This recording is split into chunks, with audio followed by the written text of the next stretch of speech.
수학 공식을 해봤습니다. 아둘람굴 더하기 400은 성공인가? 라는 제목으로 말로 다 표현하니까 길어지니까 제가 이렇게 했습니다. 사무엘상 19번째고요. 사무엘상 21장, 22장입니다.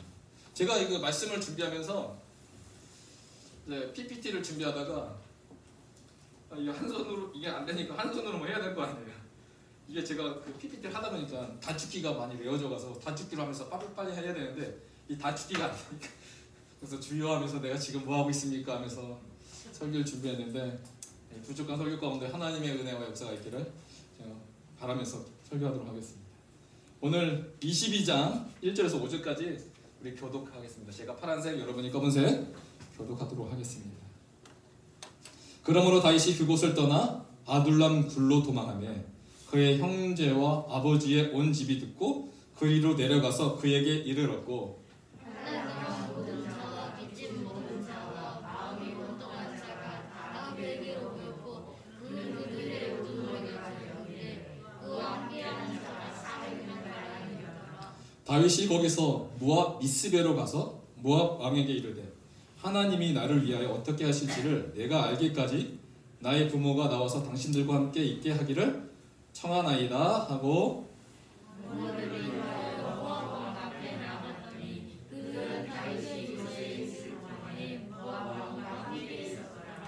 선지자 가시 다윗에게 이르되 너는 이 요새에 있지 말고 떠나 유다 땅으로 들어가라. 다윗이 떠나 헤레스풀에 이르느니라. 아멘.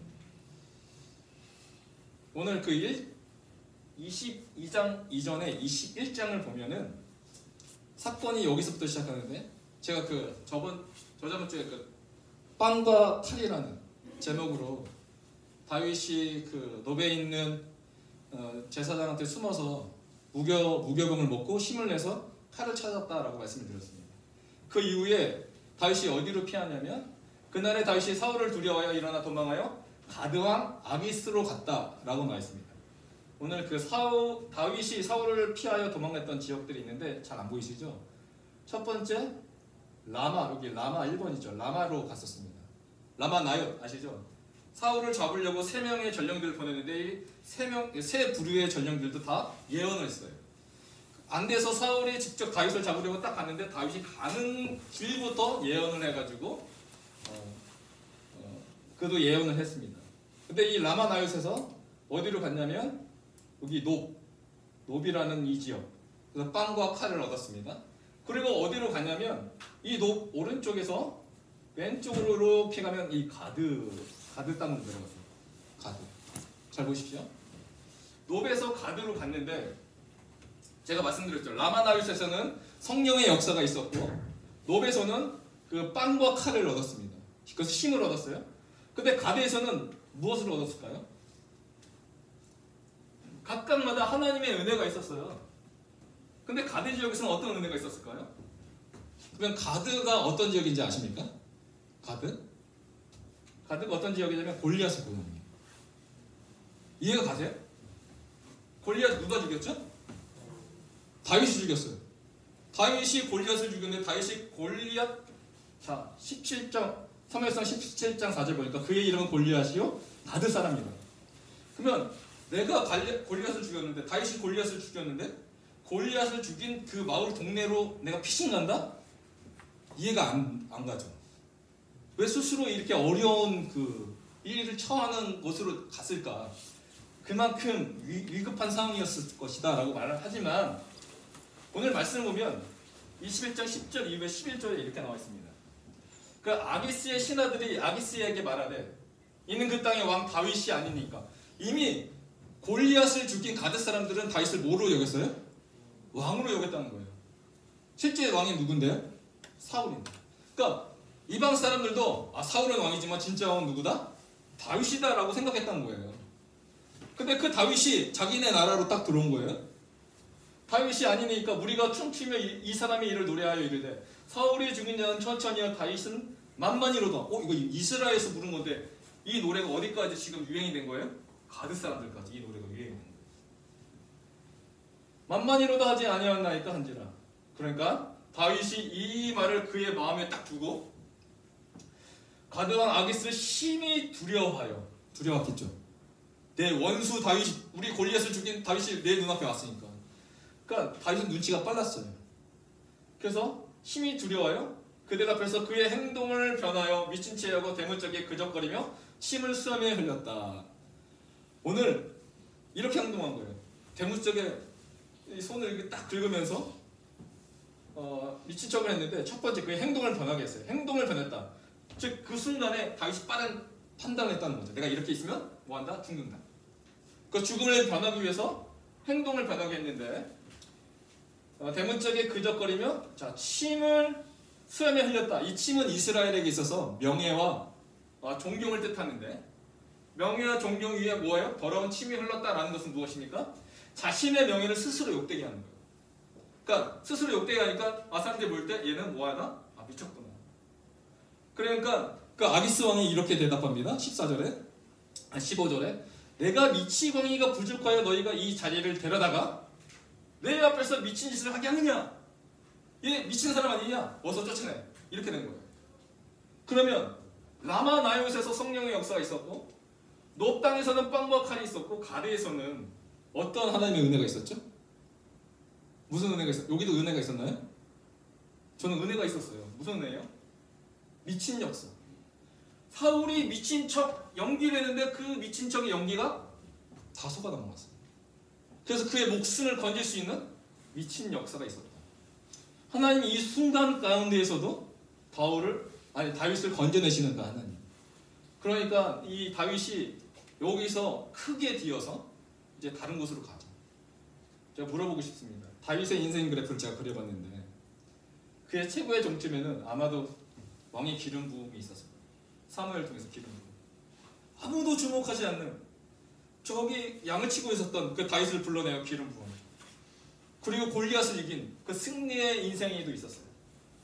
그런데 그 이후에 사울 왕으로부터 창으로 위협을 당했습니다. 죽을 위기가 있었어요.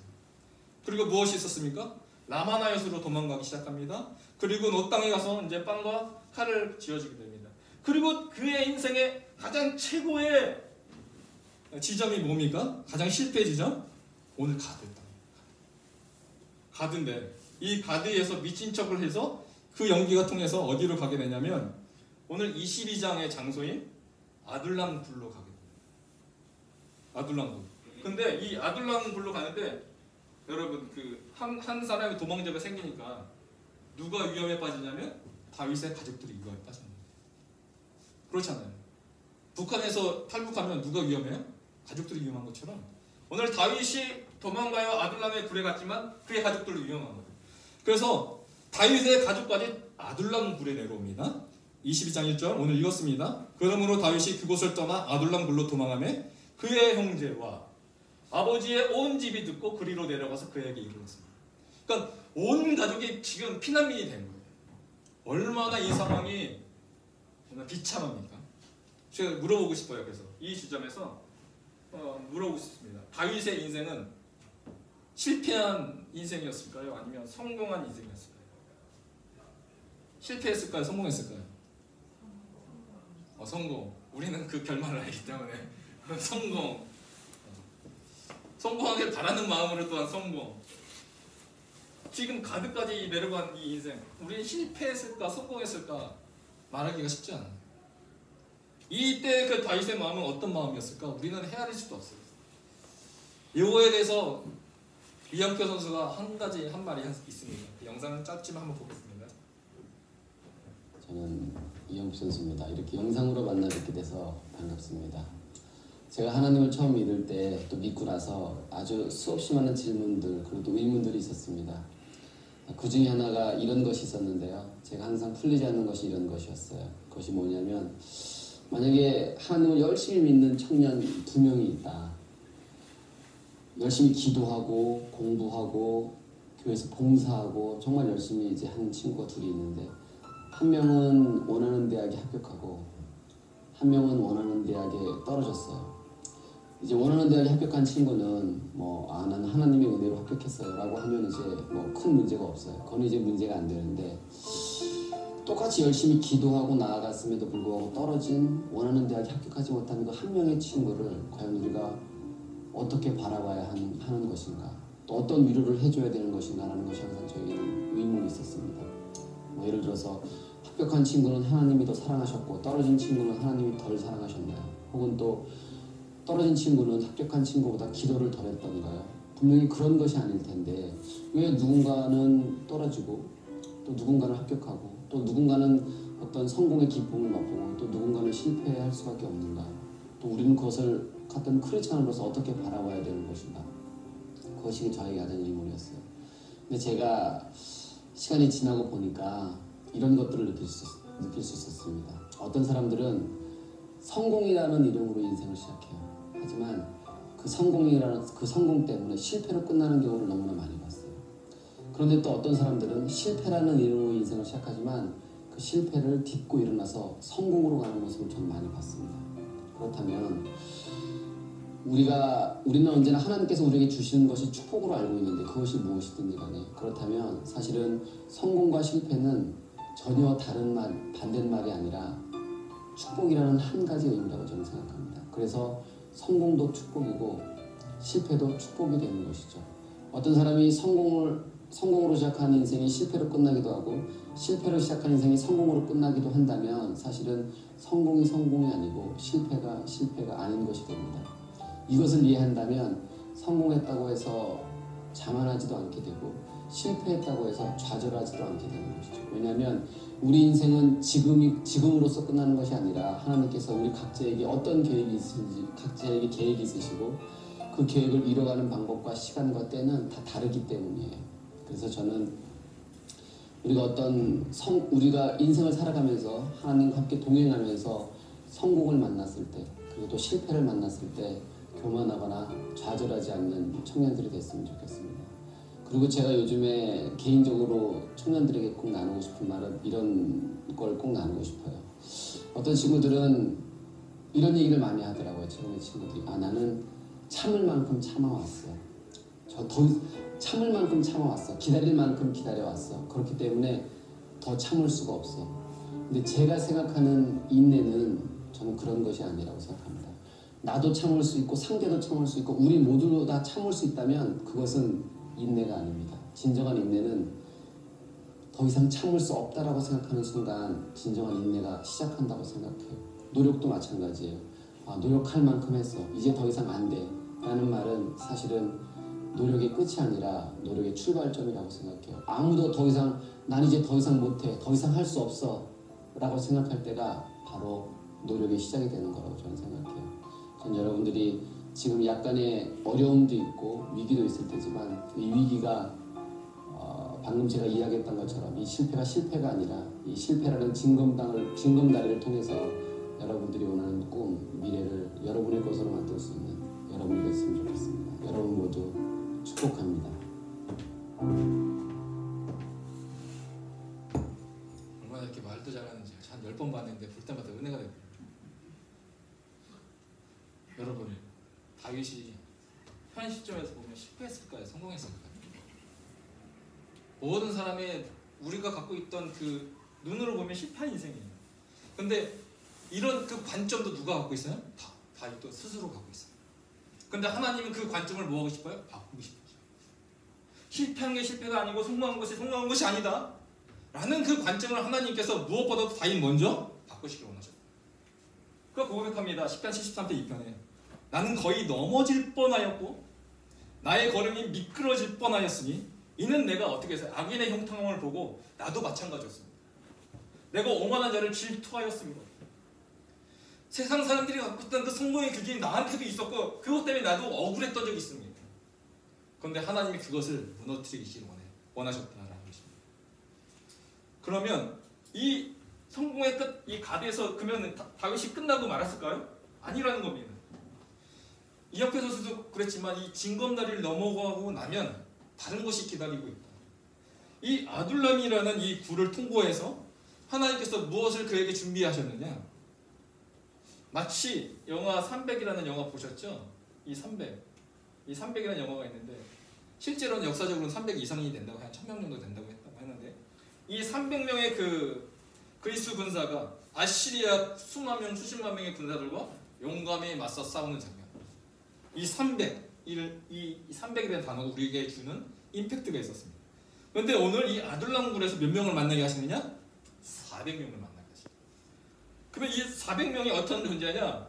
이 그리스 사람처럼 달려있는 군사가 아니었어요. 자, 어떤 사람이었어요? 환난당한 자. 또 누가 모였어요? 빚진 자. 또 누가 모였어요? 마음이 원통한 자. 이 세 부류의 400명이 오늘 다윗을 위주로 모였는데, 그러면 이 400명의 이 사람들이요, 과연 이 400명을 통해서 하나님이 다윗을 통해서 그러면 400명을 얻었으니까 성공한 것 같아, 아니야 그래도 실패한 것 같아 말할 수 있을까요? 이 400명 때문에 플러스의 인생이 될 것 같아 다윗에게, 아니야 마이너스가 될 것 같아 라고 말할 수 있을까요? 잘 보시면 400명이 언뜻 좋아 보이지만 환난당한 자는 어떤 존재입니까? 고통당한 자. 고통당한 자들이 지금 피난처로 오늘 아둘람굴에 모였던 거예요. 빚진 자는 뭐예요? 인생에서 어떤 자들이에요? 실패한 자들. 실패해서 여기에 모였어요. 도망왔어요. 마음이 원통한 자는 어떤 자예요? 바로 절망스러운 삶 가운데 살아가고 있는 인생입니다. 그런데요, 제가요, 이 아둘람굴까지 가득까지 하나님이 내려가게 하신 다윗 가운데 이 인생의 가장 밑바닥에서 이 400명을 만났다? 이 아둘람굴에 모인 이 400명의 사람들이 마치 누구와 같을까? 라고 했을 때 바로 이런 자들과 모습 비슷하더라고요. 그게 누구냐면 오늘 주님이 부르신 교회의 모습이에요. 이 400명의 사람들이 오늘날 주님이 부르신 교회의 모습이다.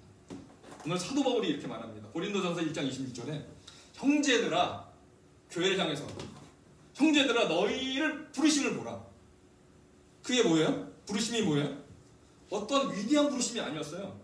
하나님의 부르심이 뭐예요? 27절에 그러나 하나님께서 세상에 미련한 것들, 세상에 미련한 것들은 세상의 기준하면 뭐예요? 실패한 자죠. 근데 하나님이 이걸 깨부시길 원하시는 거예요. 미련한 것들을 택하사 지혜 있는 자들을 부끄럽게 하려 하시고, 지혜 있는 자들은 내가 성공했다고 생각하지만 하나님은 그렇게 생각하지 않으십니다. 그리고 세상의 약한 것들을 택하사 강한 것들을 부끄럽게 하려 하시며, 하나님께서 세상의 천한 것들과 멸시받는 것들과 없는 것들을 택하사 있는 것들을 폐하려 하십니다. 자, 보십시오. 오늘 우리의 모습만 남겨놓지 않은 거죠. 우리의 모습. 다윗에게 모였던 이 400명, 환난당하는 자, 빚진 자, 마음이 원통한 자는 바로 오늘날 우리의 모습과 같은 존재들이었다. 멸시받는 것들, 없는 것들. 바로 우리의 모습입니다. 그래서 아둘람굴에 모인 이 400명의 사람들은 오늘 주님이 부르신 교회의 모습입니다. 근데 여기서 끝나지 않아요? 예수님이 공생의 시절에도 예수님께 모인 자들도 바로 그런 사람과 같았어요. 볼까요? 마가복음 1장 32절. 저물어 해질 때 모든 병자들만 모였어요. 예수님께. 귀신 들린 자가 모였어요. 그래서 예수께 데려오니 온 동네가 주님이 계신 그 문 앞에 모였습니다. 지금 무슨 말입니까? 주님께 남용한 자, 걷지 못한 자, 맹인, 벙어리, 세리, 부정한 여인, 가난한 자, 이 모든 자들이 주님께 모였습니다. 그렇다면 오늘 다윗에게 이 환난당하는 자, 빚진 자, 마음이 원통한 자를 다윗에게 모이게 하시기 위해서 주님이 뭘 하셨습니까? 다윗에게 비참하게 낮아지게 하셨어요. 마치 우리 하늘의 영광을 버리시고 이 땅 가운데 내려오신 그 예수님의 모습처럼 다윗을 낮추시게 하셨습니다. 오늘 빌립보서 2장 6절에 우리 주님이 어떤 분이십니까? 그는 근본 하나님의 본체시나 하나님이에요. 근데 하나님과 동등됨을 취할 것을 여기지 아니하시고 하나님이신 그 예수 그리스도께서 오히려 자기를 비워 누구의 형체요? 종의 형체를 가지사 사람들과 같이 되시고, 왜요? 이런 사람들을 얻기 위해서. 다윗을 낮아지게 하신 하나님, 그때는 다윗을 몰았지만 다윗을 통해서 이 400명의 환난과 빚짐과 마음의 원통한 자를 모으게 하신 하나님. 그것이 오늘날 교회의 모습이다. 그러니까 교회가 깨끗하고 멋지고 이러면 안 됩니다. 사실은 그 안에 정말 연약하고 부족한 사람이 모이는 것입니다. 근데 그곳에 하나님의 은혜가 있는 것이죠.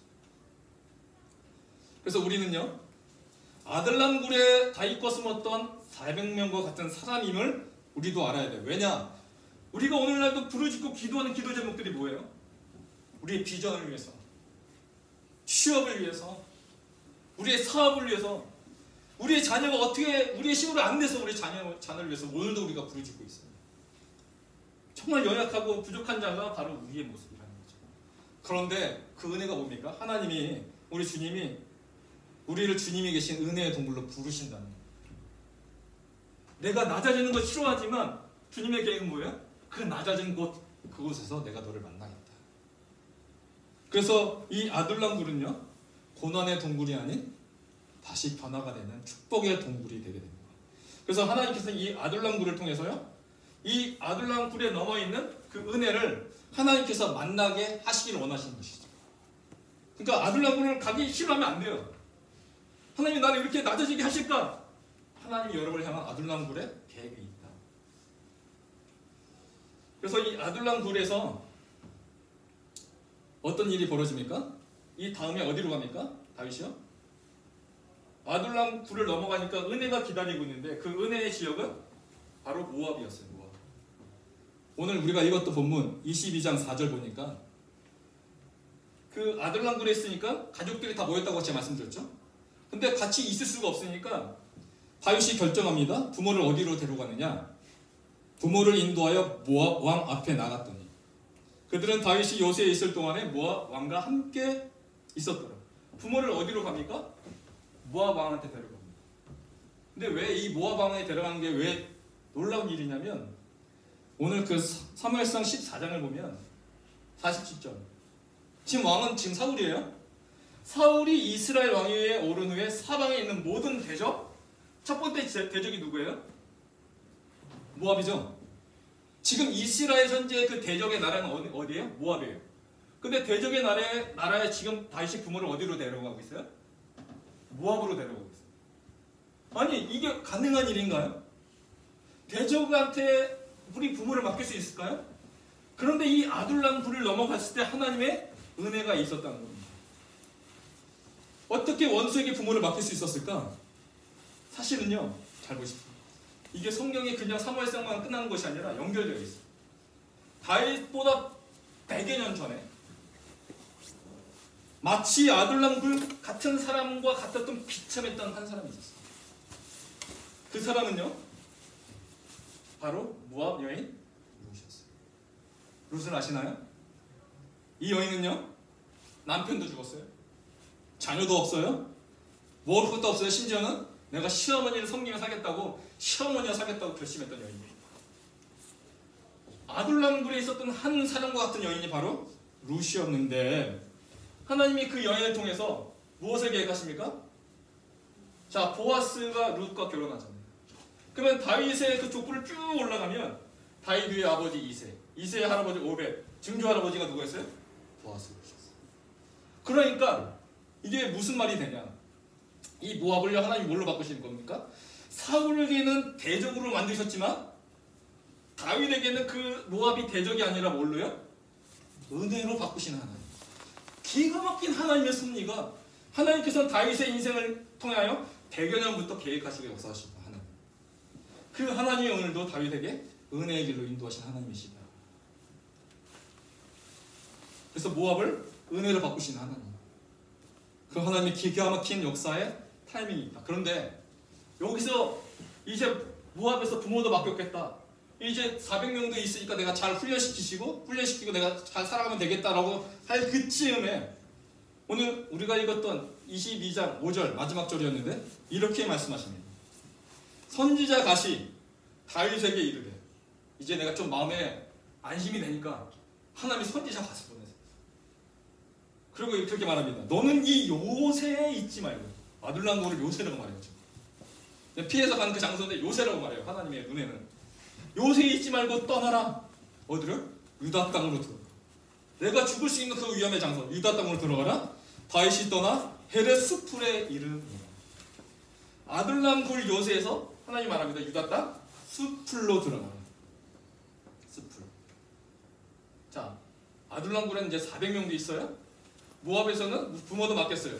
이제 내가 여기서 안주하고 내가 조금 뭔가 할 그 시점에 하나님이 다시 한번 말씀하실 거예요. 어디로 가라? 유다 땅 숲풀로 가라. 왜 하나님이 또 위험한 숲풀로 가라 하시는가? 왜 숲풀로 가라 하시는가? 우리의 인간의 모습이, 우리의 인간의 연약한 모습이 여기 있어요. 제가 이번 주에 한 그 컬투쇼의 그 예화를 하나 들었는데 이런 내용이 있더라고요. 이제 이 사람이 직접 이야기해 주는 거예요. 새벽에 어떤 한 사람이 산행을 가려고 아침 일찍 해 뜨기 전에 산으로 올라갔대요. 올라가다가 이 얘기 아세요? 올라갔다가 쭉 가면 되는데 갑자기 배에 신호가 오는 거예요. 갑자기 급동이 내려온 거예요. 근데 딱 살펴봤더니 화장실이 없어요. 화장실이 없어요. 근데 똥이 너무 마려워요. 그래서 어떻게 할까 하다가 산길이 있잖아요. 그 바로 옆에다가 산이 없으니까. 그래서 몰래 급동을 쓴 거죠. 근데 이 사람이 마음에 양심이 있어서 그걸 그냥 가지 않고 뭐 했어요? 그 똥 위에다가 돌을 이렇게 쌓았어요. 보이지 않게. 냄새 차단하기 위해서. 보기 좋게. 딱 차단하고 딱 산행을 마무리하고 딱 집에 가고 한 달 후에 정확하게 다시 정확하게 그 시간대에 그 똑같은 산으로 산행을 하기 시작했는데 놀라운 일을 발견해요. 뭘 발견했을까요? 사람들이 돌을 쌓는 거예요. 그 돌을 쌓고 뭐 하고 있을까요? 기도하기 시작하고. 자, 근데 이 사람은 뭘 생각했어요? 그 안에 뭐가 있다? 자기 뭐가 있다? 똥이 있다, 똥이. 그런데 사람들이 그게 앞에서 절을 하고 있는. 이게 사람이 우리의 인간의 모습이에요. 조금이라도 내가 붙잡고 싶은 거, 내가 붙잡고 기도하는 거예요. 하나님이 오늘 난 웃긴 해석이 하면서 아둘람굴에 있는 다윗에게 이제 400명도 생겼어. 부모도 바뀌었어. 조금 더 안주하려고 하니까 하나님이 그때 선지자를 보는 거예요. 야, 너 어디로 가? 요새가 아닌 숲으로 가라. 이게요, 이처럼 자기의 것을 철저하게 의지하지 않았던 한 왕이 있어요. 역대하 20장에 나오는 여호사가 나옵니다. 자, 또 누가 쳐들어와요? 모압에 관련이 많아요. 왜냐? 아브라함의 사촌의 그 자녀들입니다. 모압 자손과 암몬 자손들이 마온 사람들과 함께 와서 여호사밧을 치고자 합니다. 전쟁이 일어난 거예요. 세 개 나라가 쳐들어왔어요. 그런데 오늘 여호사밧은 무엇을 합니까? 2절에 3절에 여호사밧이 두려워하여 여호와께로 낮을 향하여 간구하고 온 유다 백성에게 뭐하라고 합니까? 금식하라 공포. 왕이 전쟁이 났으면 야 기도하고 우리가 방패 준비하고 칼 준비하고 이렇게 해서 준비해서 나가자라고 하면 이해할 텐데 전쟁 준비는 하지 말라고 하고 뭐만 하라고 해요? 금식이 어떤 기도죠? 밥을 먹으면 됩니까? 안 됩니까? 내가 결단하면서 밥을 금식하는 거죠? 그러면 내가 금식했어. 배가 고파요. 그러면 칼을 들고 나가면 현기증이 일어나요. 현기증. 나가서 싸울 수가 없어. 그런데 나가서 싸울 수 없는데 그렇게 여호사밧 다시 금식하라고. 그런데 신기하게 이 전쟁이 어떻게 끝나느냐? 22절에 이제 모압과 암몬과 마온 사람 딱 앞에 있어요. 근데 이 여호사밧은 성거대를 맨 앞에 딱 세우고 딱 나가면서 그 노래와 찬송이 시작할 때 무슨 말입니까? 그 노래와 찬송이 시작하기 전에는 하나님이 움직이지 않으셨어요. 야, 이 여호사밧도 대단해요. 근데 찬송이 시작할 때 여호와께서 뭘 둬? 복병을 둬. 사람의 눈에 보이지 않는 하나님의 놀라운 섭리가 있었어요. 복병을 두어 유다를 치러 온 암몬 자손과 모압과 세일산 주민들을 시기하시면 그들이 패하였다. 왜 이런 전쟁을 하나님께서 원하셨을까? 뭡니까? 지금 여호사밧이 했던 행동이 뭡니까? 내가 의지할 수 있는 모든 자원을 지금 내가 비워내. 내가 밥을 잘 먹고 칼을 준비하고 방패를 준비해서 주여 삼천한 다음에 나가 싸워서 만약 이겼다고 하면 기도도 했지만 뭐도 했다? 나도 준비도 했다. 그런 마음이 1%도 들까봐 여호사밧은 자기가 있는 모든 자원을 지금 비우는 거예요. 그럴 때야만 우리가 고백하게 된다는 거예요. 인간이라는 존재가. 뭐 어떻게 고백합니까? 하나님이 전부 다 하셨습니다. 하나님이 하셨습니다라는 그 고백을 하나님이 듣기를 원하셨다.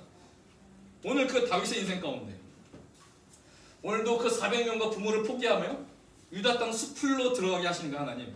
왜 이렇게 또한 위험한 숲으로 가게 하신 그 하나님의 뜻이 무엇이냐? 하나님은 다윗의 어떤 고백을 듣고 싶어 하십니까? 다윗의 입을 통해서 하나님이 뭐라고요? 제가 하나님이 하면 여러분 뒤에 걸 하시면 돼요. 하나님이 한 번 더 할게요. 하나님이 이 고백을요, 하나님이 듣고 싶어 하십니다. 이 요새에서 400년과 막 이게 자기심을 하는 것이 아니라, 숲풀은 이게 날씨 따라 계절 따라 바뀌는 것이 숲풀이에요. 그것은 요새가 아닙니다.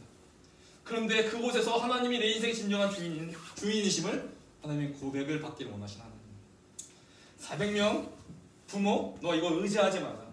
어디로 가라? 숲을 가라. 그곳에 누가 있다? 이 요새보다, 눈에 보이는 요새보다 더 강하신 산성이신 내 주 하나님이 계시다. 그것을 깨달았던 한 사람이 이 찬양을 만드는 거죠. 내 주는 강한 사람. 95개조의 방방문을 쓸 수 있었던 것, 그게 큰 그 로마 카톨릭과 싸울 수 있었던 것, 눈에 보이는 요새가 더 이상 요새가 아니요. 그는 고백했습니다. 나는 숲을 가운데 정말 위험한 상황 가운데 있지만 하나님이 나의 산성이십니다 라고 고백했던 마틴 루터가 그의 진정의 삶에서, 그의 삶의 가장 밑자락에서 고백하기를 내 주님 강한 성이시다. 오늘 주님이 여러분을 초청하십니다. 어디에서요? 요새에서 숲으로. 우리는 다 숲에서 요새로 오고 싶어요. 근데 하나님 반대로 말씀하세요. 요새에서 숲으로. 숲풀이 실패한 인생입니까? 성공한 인생입니까? 그곳에서 하나님을 만난다면 진정한 영적인 성공의 삶입니다. 진짜 성공한 인생은 누구입니까? 사라져버릴 것을 많이 가지고 있는 자입니까? 아니면 하나님은 우리에게 말씀하십니다. 숲으로 가라. 왜냐하면 그곳에 강한 요새이신 주님이 우리를 기다리고 계시기 때문에 그렇습니다. 그래서 저는요, 오늘 이 자리가 요새의 자리가 아니라 어떤 자리다? 숲의 자리다. 오미크론이 만명이 터지고 멋지게 지어진 교회와 음향과 찬양팀이 있는 그곳에 간 것이 아니라 보잘것없는 건물 안에 있는 작은 공간에서 여러분이 오직 주님만을 사모함에 나왔던 이 자리가 바로 숲풀이 되게 주의 이름으로 축복합니다. 이 자리에서 오늘 시작하신 하나님의 역전의 하나님, 그 은혜의 하나님을 오늘 만나시면서 그래서 기도하시길 바랍니다. 하나님, 내가 이 자리에 오늘 주님을 만나기 원합니다. 주여 함께 하옵소서. 기도하겠습니다. 하나님 아버지, 감사합니다. 우리의 삶의 주인은 바로 여호와 하나님이심을 고백합니다. 우리가 가지고 있는 것 그 붙잡으려고 노력하는 것이 아니라 오늘 우리의 진정한 산성이시고 요새이신 그 주님만 바라보고 붙잡고 의지하는 우리의 모든 삶 되게 하여 주시옵소서.